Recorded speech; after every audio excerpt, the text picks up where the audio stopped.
안녕하세요. 바를정한의원 이지영입니다. 오늘은 구안화사에 대해서 설명을 할 건데요. 구안화사에 사용하는 매선이 어떤 치료인지, 그리고 또 어떤 원리로 효과가 있는지 말씀드리겠습니다.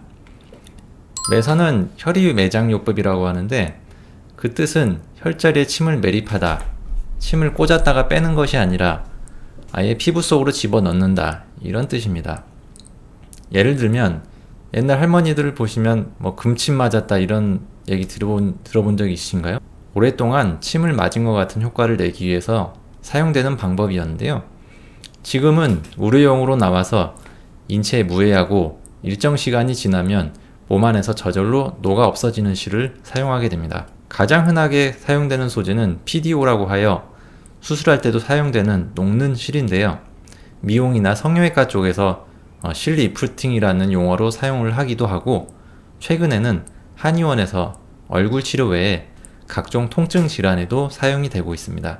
아까 말씀드린 대로 이 실은 녹는 실이기 때문에 인체 내에서 녹아서 없어집니다. 그래서 안전하게 처리된 실은 체내에서 분해가 되기 때문에 따로 제거를 할 필요가 없는 거고요. 두 번째, 그러면 매선 치료는 어떠한 단계에서 하는 것이 좋을까요? 제 개인 견해로는 매선을 진행하기 적절한 시기는 발병 초기에 진행되거나 회복되거나 증상이 변화하는 시기보다는 회복이 되다가 더 이상 멈추어서 회복이 더 이상 안 되는 시기에 시행을 하시는 것이 좋습니다. 근데 구안화사는 사람마다 회복되는 양상이 매우 천차만별이므로 이 시기는 발병 후 1개월이 될 수도 있고 3개월이 될 수도 있는데 의료진의 판단에 따라서 시기를 정하게 됩니다. 세 번째로 매선의 종류를 설명드리겠습니다. 실제로는 최근에는 매우 다양한 형태의 매선이 보급되고 있는데요. 구안화사에 주로 사용되는 매선은 모노 매선이라고 두 줄로 된 매선을 제일 많이 사용을 합니다. 이 매선은 매우 얇은 편에 속하기 때문에 시술 시 통증도 매우 적고, 시술만 잘하면 모노 매선만 가지고도 충분히 근육에 힘을 받쳐줘서 구안화사로 처진 것이 개선이 가능하고 부작용도 거의 없습니다.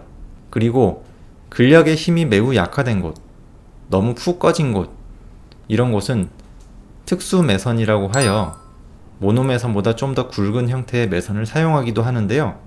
이것은 매우 굵기 때문에 좀 더 아프기도 해서 꼭 사용을 해야 좋을 곳만 제한적으로 사용을 하고 있습니다. 여기서 양방에서 구안화사에 보톡스라고 하는 치료를 하는 경우가 있는데요.